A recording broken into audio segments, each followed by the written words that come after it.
Okay, let's just have fun. Let's do this.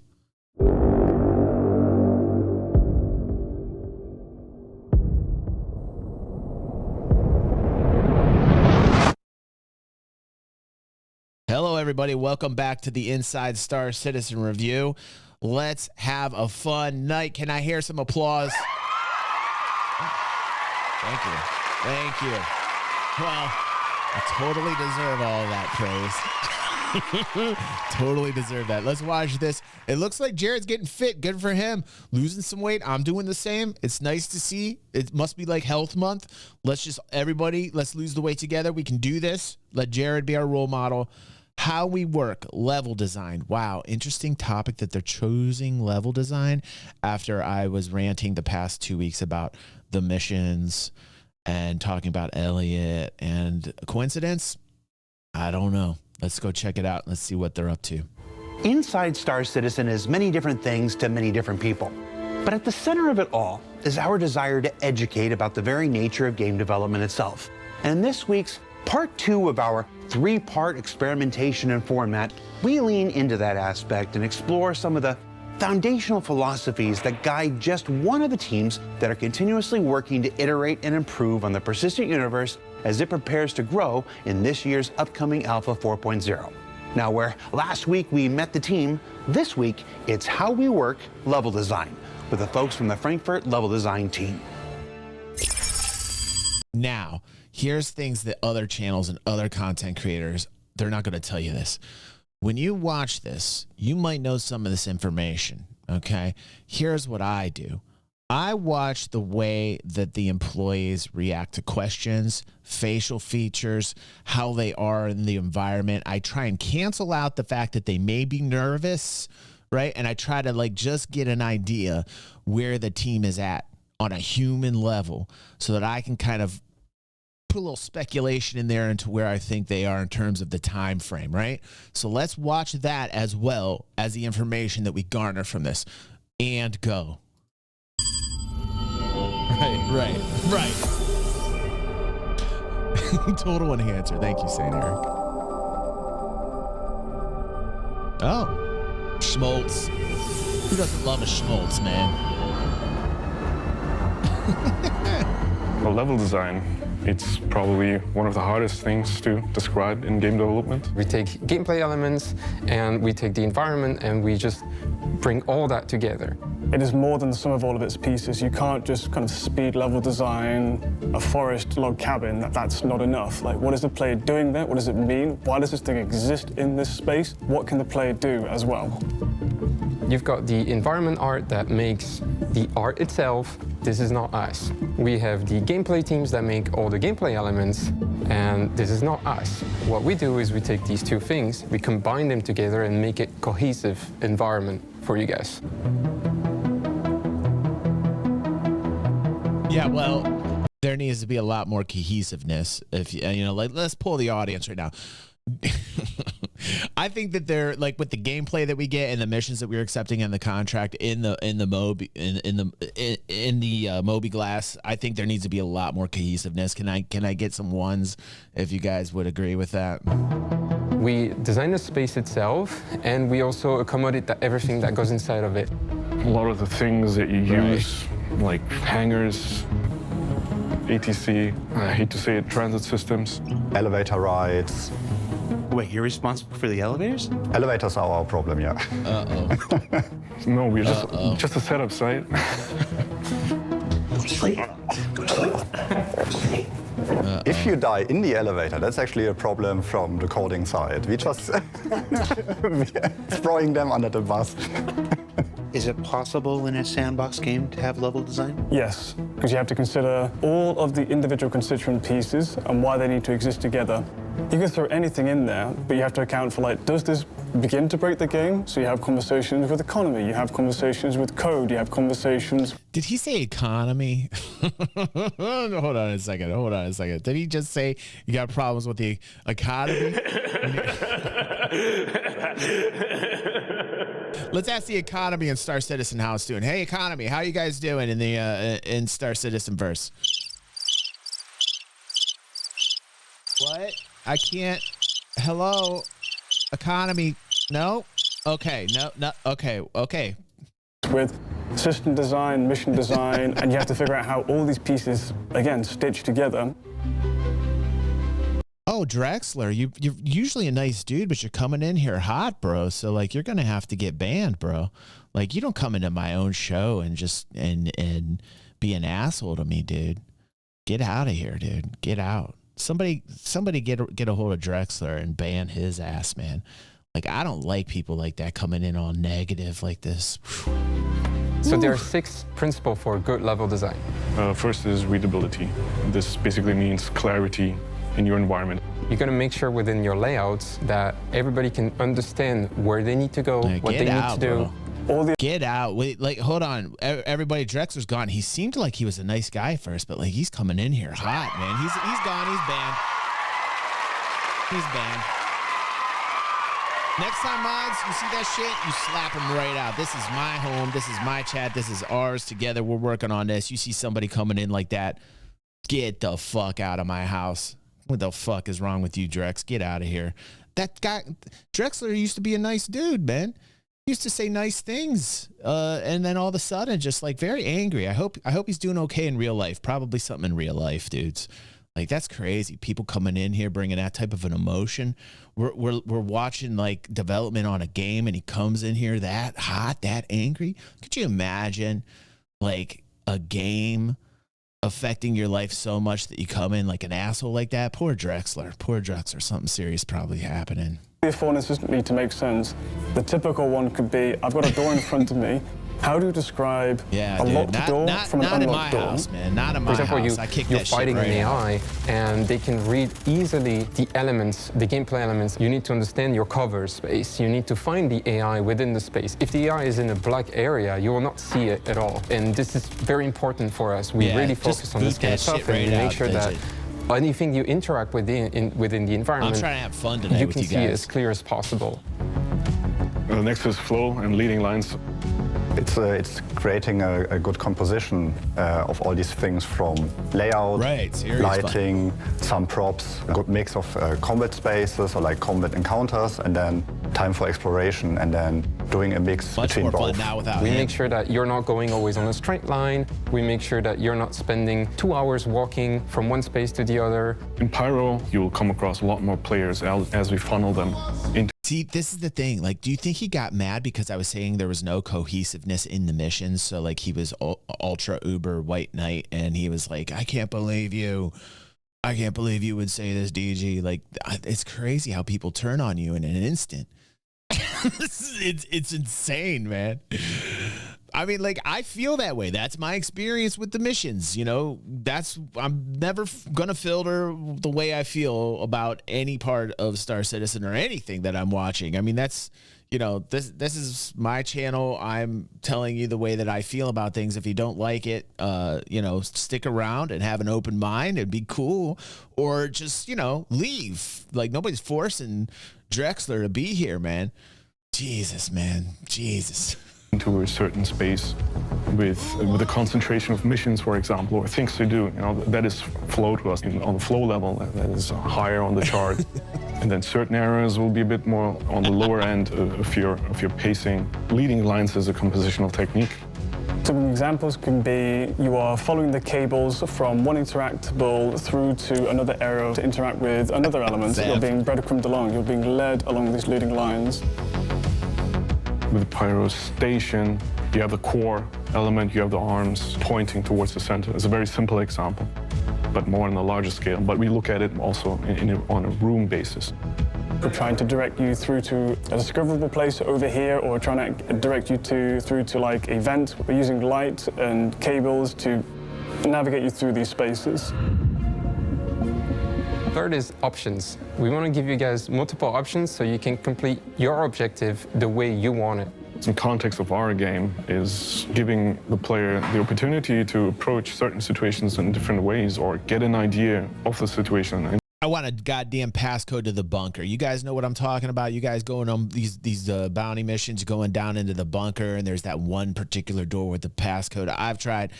Every time I'm in a bunker, I got to try it out. I always got to try it out like 2 or 3 times. It bugs me. You guys know what I'm talking about? Would somebody please give me the passcode to that damn bunker door, man? In the first place. Like you have like forward options, the combat route. You have a more sneaky option for players that don't like to engage in combat so much. Listen, we were talking about data running. St. Eric says, when is hacking supposed to come in? And yeah, I mean, like, other than just the cards that we have now, there's just like plug and play. I would imagine sometime when they get involved with data running, right? Like data running and hacking go hand in hand. We had a really good talk, St. Eric, I would say 2 weeks ago, when we were watching an exploration video and we were talking about just this. We were talking about like how we wanted our hacking gameplay to be a little bit deeper than it is currently, which we don't really have. But yeah, we definitely want like some really serious hacking gameplay. We also talked about it with the I believe the Legionnaire. We were talking about how the Legionnaire should have like some hacking capabilities to breach inside of ships. We also talked about small explosives as well. You can also have like a puzzle route for players that like to do more interesting environment interactions. Then there is clustering. Clustering is also falls into the compositional techniques, or more in the layout side of things. Clustering means that you start like bringing objects together to create something a bit more natural. Some pyro shots, put importance on things by grouping certain things up into clusters. Specific power example would be the Outposts, where you have a big landing pad in the center. I haven't seen these platform designs, man. This is pretty cool, man. I dig it. And then you have groups of clusters of buildings that are arranged around it, and they form like points of interest by themselves. We've not always been successful with clustering, but moving forwards into the future, especially with Pyro, we're taking a renewed effort to concentrate and cluster things properly. Finally, there's scale and proportion. Scale is important in how you vary it. If everything is large, for example, nothing is large anymore. We are the one that defines all the metrics for FPS, but also for ships. We're talking about ships that have a few meters to some ships that have hundreds of meters. And we need to make sure that the transition from A to B feels always smooth and natural, right?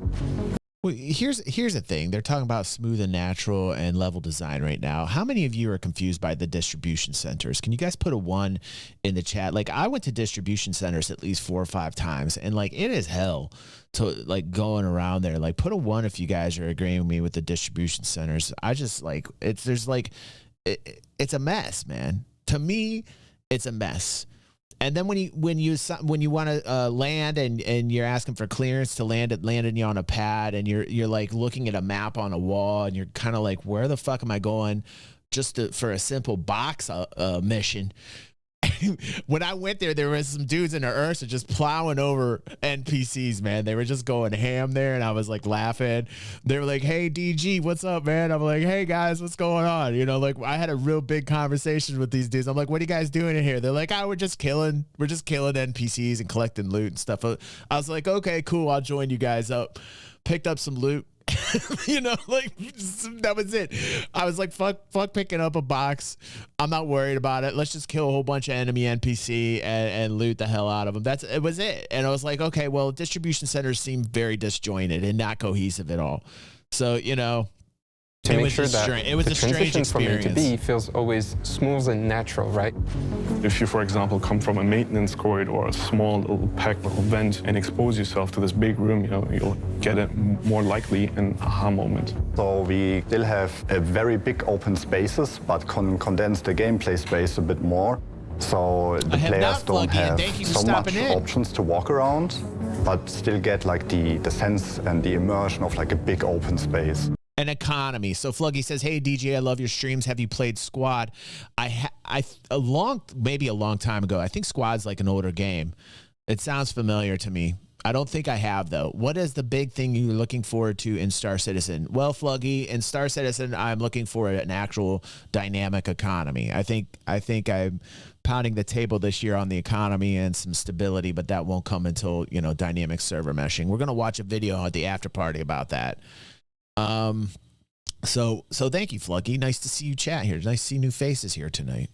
proportion is just also feeds into scale. Yeah, I agree. So you can use proportions to be able to scale up, like what is kind of the background space, what is the foreground space, and what is the midground space of like what is immediately interesting to you as a player, and what is in the background that's not yet relevant to you. So you can land at one outpost on Pyro 2, and you can see yourself in a sort of like habitation outpost village. Down the hill, you can see there's a refinery area, but the main feature of this place that you were drawn to initially was this massive mining tower.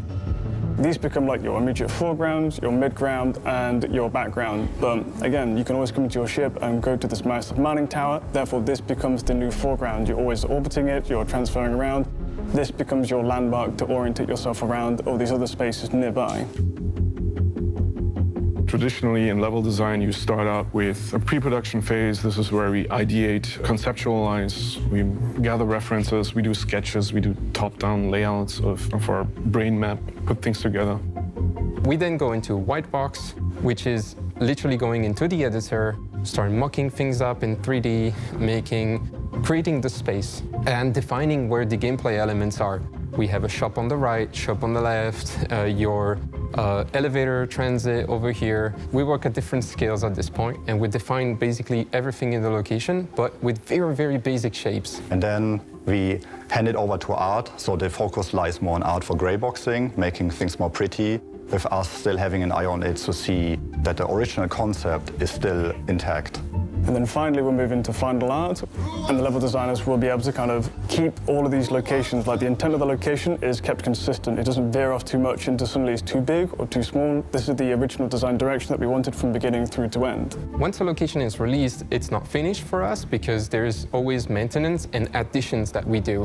When there's a new functionality, a new gameplay coming in, we go in and we add them to all the locations. We retrofit the locations. So whenever there is a bug in the PU, we have to maintain these locations. So we would go into new Babbage and fix AI placements or shops not working anymore. But mostly, level design is also about coordinating with every team. So be it with like lighting, mission team, environment art, audio. So it sounds like a giant pain in the ass every time there's any type of change or new patch released for these guys.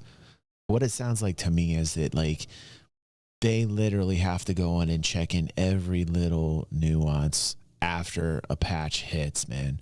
That would be such a giant pain in the ass. And it could be one of the reasons why we're seeing a lot of like just sketch movements with AI and faulty AI, and it could be partially that and not as much as the server issues as I had initially thought. Maybe it's not so much latency. Maybe it's the fact that like there's so many changes from when a mission begins, you know, or is initialized as it goes through the patches. Maybe it just starts to get all garbled up, you know, which might not be a bad idea to just kind of like do what I was talking about last week or the week before last, or in fact this whole month, is just kind of go through these missions and maybe just, you know, get rid of some of these and just start from the current patch. The problem is the patches are fairly regular, and then boom, you get it back into this mess. It sounds like these guys, like I'm looking at them and they look relatively able to handle this through kind of like how I'm judging the way that their tone is and their reactions to this. But like they also kind of have like this behind the scenes fatigue feel, you know, like they're like, shit, another patch. I got to talk to all these people. You hear that being repeated over and over like a mantra, like, oh, we got to talk to this guy. We got to talk to this guy and this guy and this guy. Could you imagine a job where you had to talk to the same people over and over again and you started to feel like a fucking nuisance? You know what I mean? You got yourself a job and then you got to talk to the same dudes over and over and over again till when you start to feel like a nuisance, you don't want to talk to those people, you know? I'm telling you. Yeah, chasing their tails constantly, right? Eric says, yeah, redoing implementations really slow things down. They're probably trying to limit that. Yeah, dudes. Yeah, I mean, like, it's a bit depressing. Like, this is kind of a bit depressing, really. Your narrative, they work more or less in their pockets, and then we try to keep an eye on like the big picture. What's to up, bring Speed? Everything together and look that everything is coherent and cohesive. What's up, Citizen Gamer? How you doing, buddy? What is important to us, or what we really want you to experience, is a nicer flow in the stations. I think what we realized with Stanton is, you just take a ton of elevators from place to place. We kind of want to optimize that for you, make it a bit more efficient, so you don't spend a lot of time going from A to B. We are trying to bring, for example, the clinic and the habitation right away into the shopping area and trying to make it much more compact. At the same time, we really, really want to offer some good gameplay content within the stations outside of missions that you can go into and discover on your own as you explore. We try to improve pyro stations with. Don't you think what we were talking about last week on long-range scanning and how you can propagate new missions by taking probes, long-range scanning them, and spawning new areas that are farther out in space, right? Kind of similar to like how salvage missions are based, right? Like you accept your salvage mission, you pay your fee, like $1,000. You got a little arrow that propagates and spawns up in the middle of a void field out in the middle of nowhere, right? Same idea with the probes, right? Like you take a probe, you launch it out into space, long-range probe, you pick something up, boom, mission propagates, you go out, you're away from traffic, and you got yourself like a mission. I feel like if they did a little bit more of that, right, maybe it wouldn't be as exciting. Well, it could be. It could be exciting. It could be exciting, and it would be farther away from people. It wouldn't mess anything up. It would stick away from all this they're talking about. I think it would almost be like getting rid of a lot of the double work, That, my opinion.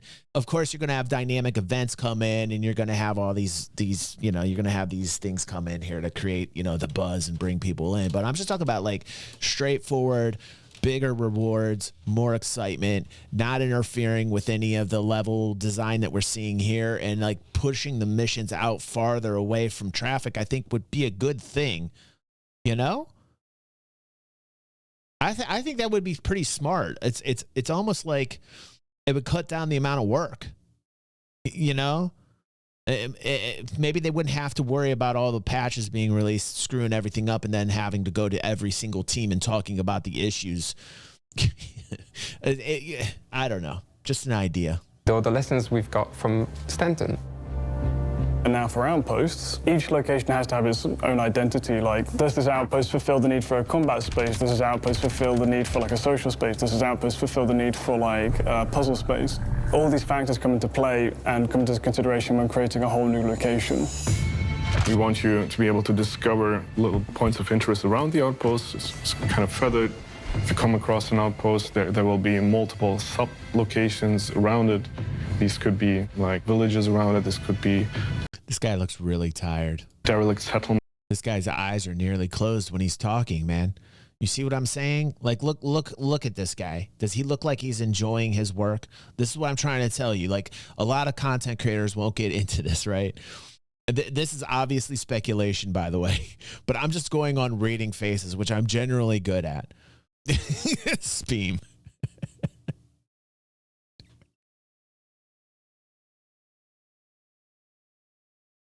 This guy looks like he's about to go to sleep, and he's really tired, and he's just like done with it. Every new patch comes out, he has to redesign the level. He has to go over all the little nuances with every single team. New patch comes out, oh shit, he's got to change the mission requirements around an outpost.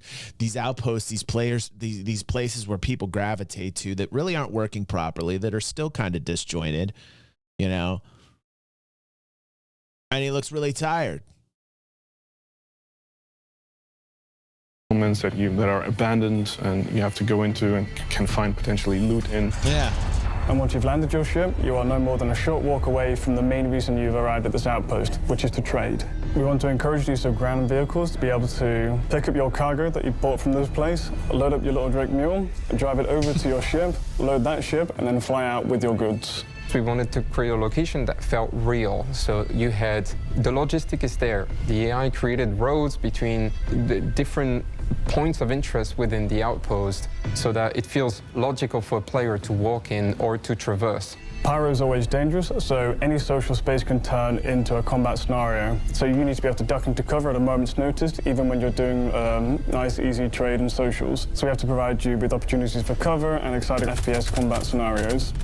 There's a lot of things to consider for an open world game that on this scale. You have to account for multiple, situations and have players also be able to deal with all kinds of circumstances. So it is a complex undertaking. It's a challenging one, but this is what we want to account for in Pyro as much as we can. I don't know, man. It just seemed like he's super passionate. I'm like, I want this guy to wake up and be super passionate and excited, but it sounds like this guy's overwhelmed. What we want to account for in Pyro as much as we can.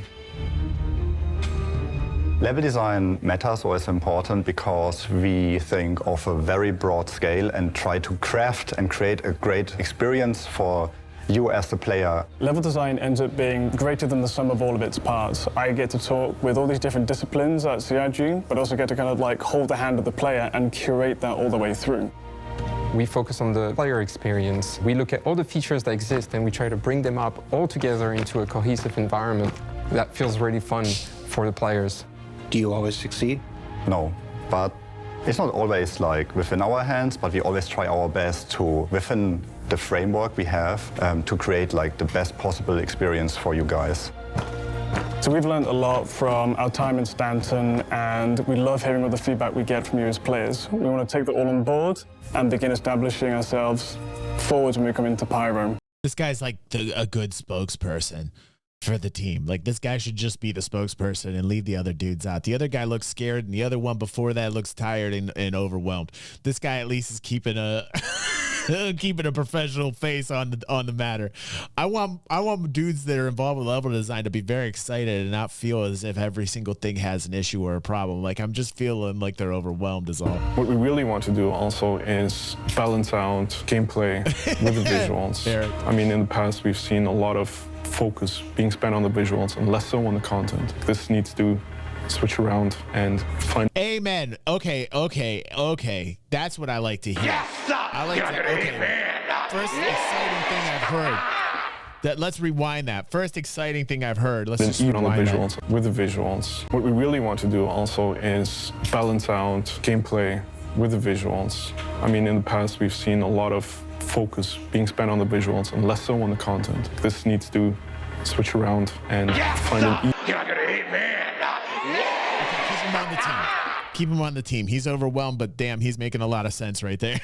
Even playing. And level design is just one way we're doing this in Pyro.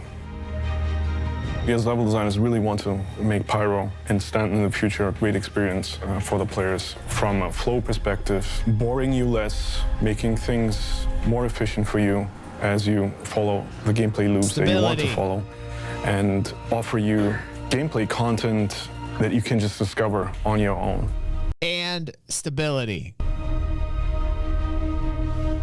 Gameplay content that you can discover on your own that will reward you, okay, that you don't have to go into the mobiGlas for.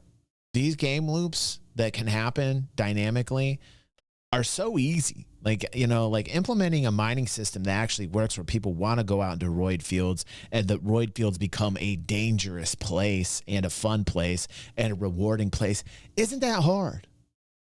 That's not that hard to do. That could happen right now in Stanton. I go to roid fields, they're completely empty for the most part. Not a lot of people in the roid fields, man. Get mining to work out in the roid fields.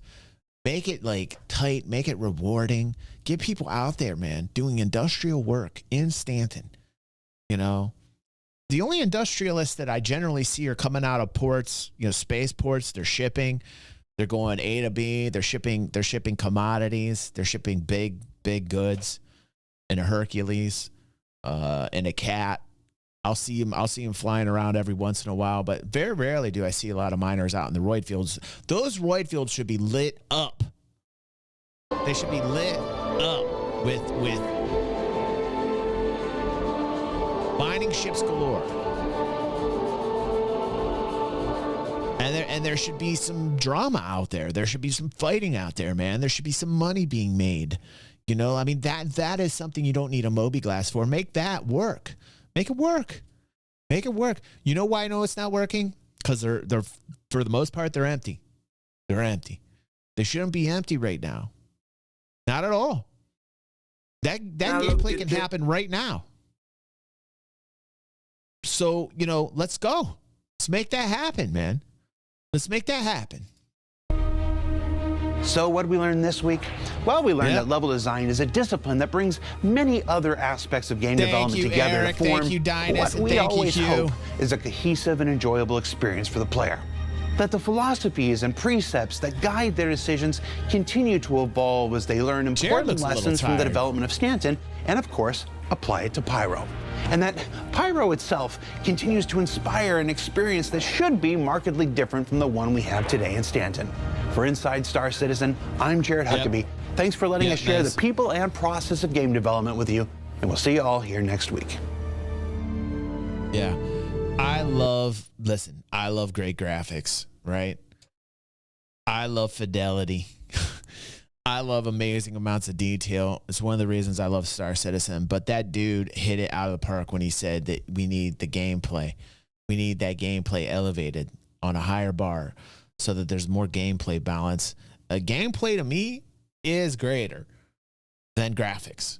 Like really, at the end of the day, I've played games that are shitty graphics that I absolutely love because the gameplay is there. Holy God, Coob just pledged. Coob, you're back. By the way, if you are a YouTube member or a patron, you have the ability to win. Let me get the link here. A Perseus Concierge version Perseus, $600 with LTI. The links are there for people live. They are also there in the description for people watching on YouTube. If you are watching this on YouTube, thank you very much. Don't forget to press the like and the share button. Thank you for taking the time out of your day to watch us. Try and get here live every Thursday night at 7 p.m. Eastern Standard Time with these great people. And after we have the Inside Star Citizen review, we have Star Citizen After Dark, which is an after party where we watch more Star Citizen videos picked by our algorithms. Thank you for joining us here on YouTube. Peace out, YouTube. We're heading to the after